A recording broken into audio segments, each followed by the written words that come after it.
Pernah kepikiran nggak sih dari mana datangnya rasa percaya diri yang bener-bener asli itu? Nah, hari ini kita bakal ngebongkar sebuah ide yang bisa jadi ngubah cara pandang kamu loh. Gimana caranya? Pindah dari rasa minder jadi keyakinan diri yang otentik. Yuk kita mulai. Oke, kita mulai dari satu kutipan keren ini. Rasa nggak aman itu berisik, rasa percaya diri itu tenang. Ini inti dari semua yang akan kita bahas.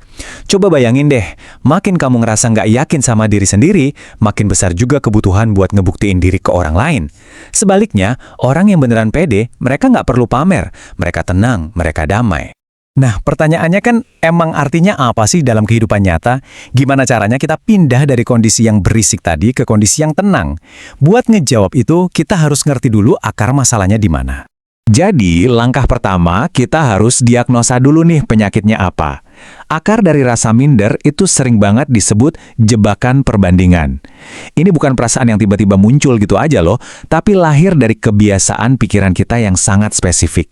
Nah, ini dia nih, biang keroknya. Rasa nggak aman itu hidup di celah yang nyakitin antara ekspektasi kita, di mana kita ngerasa seharusnya berada, dan realita kita, di mana kita sebenarnya berada.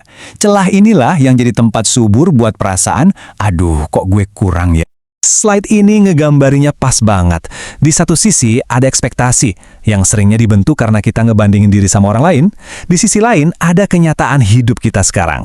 Nah, rasa minder itu tumbuh subur persis di tengah-tengahnya. Dan kutipan ini, wah, kena banget. Coba deh renungin. Hampir mustahil kan kita ngerasa minder kalau kita nggak ngebandingin diri kita sama sesuatu atau seseorang. Perbandingan itu ibarat bensin buat api rasa nggak aman. Oke, kalau ngebanding-bandingin diri itu penyakitnya, terus obatnya apa dong? Jawabannya mungkin agak di luar dugaan loh. Obatnya itu bukan dengan berusaha jadi lebih baik dari orang lain, tapi dengan sesuatu yang jauh lebih dalam, yaitu penerimaan. Ini bukan berarti pasrah atau nyerah ya, ini adalah tindakan aktif yang disebut penerimaan radikal. Ini tuh soal ngeliat kenyataan kita apa adanya, mau itu bagus atau jelek, terus bilang, oke, gue mulai dari sini. Dan di bahasa kita, ada satu kata sakti buat ini. Emang. Wah, ini adalah pernyataan penerimaan yang kuat banget. Ketika ada orang yang nunjuk kekurangan kamu, dan kamu jawab, emang, itu sama aja kayak kita ngelucutin senjatanya rasa malu, kita ngakuin kebenaran tanpa perlu ngelawan. Dan ini penting banget buat kita pahami, ya. Ngomong emang, itu bukan tanda kekalahan. Justru sebaliknya, itu cara kita ngebangun fondasi yang kokoh. Nggak mungkin kan, kita bangun gedung pencakar langit di atas tanah yang goyang, yang isinya penolakan semua. Penerimaan itu adalah dasarnya. Biar lebih kebayang, ada satu cerita pribadi yang kuat banget nih. Bayangin deh, dipermalukan sama ibunya pacar kamu cuma karena kamu dari keluarga miskin. Reaksi alaminya kan pasti trauma dan malu. Dulu, mungkin responsnya bakal nyembunyiin masa lalu itu. Tapi dengan penerimaan, reaksinya berubah jadi, ya itu bagian dari hidup saya. Perubahan kecil ini, dampaknya luar biasa. Oke, mindsetnya udah dapat nih, penerimaan. Terus gimana cara ngubah ini jadi aksi nyata? Jawabannya simple, mulai bergerak. Karena tindakan adalah terapi yang paling manjur. Perasaan minder dan takut itu paling kuat pas kita diam aja. Cuma mikir doang, udah kayak monster di dalam gelap aja. Tapi begitu kita nyalain lampu dengan ambil tindakan, sekecil apapun monster itu langsung ciut. Gerakan adalah penawar kelumpuhan.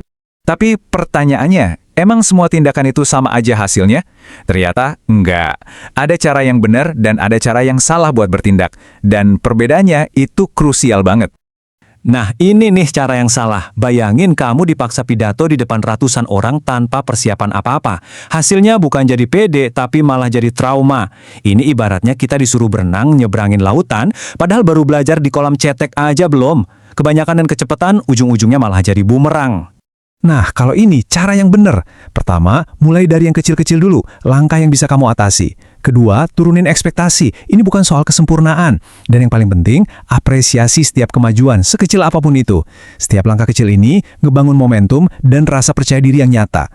Oke, selanjutnya, percaya diri itu kan gak cuma soal perasaan di dalam diri kita aja, tapi juga soal gimana kita berinteraksi sama dunia luar. Ada dua pilar utama nih buat ngebangun rasa hormat dari orang lain. Pilar pertama itu nilai atau value. Kembangin diri kamu. Belajar skill yang berguna. Intinya, pas kamu bisa kasih manfaat buat orang lain, latar belakang kamu tuh jadi nggak sepenting itu lagi.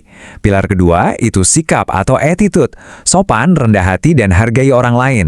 Kombinasi antara punya value dan sikap yang baik itu, wah, kuat banget. Dan kutipan ini benar-benar ngerangkum semuanya. Nilai akan selalu membawamu ke suatu tempat. Anggap aja ini kayak kunci universal kamu.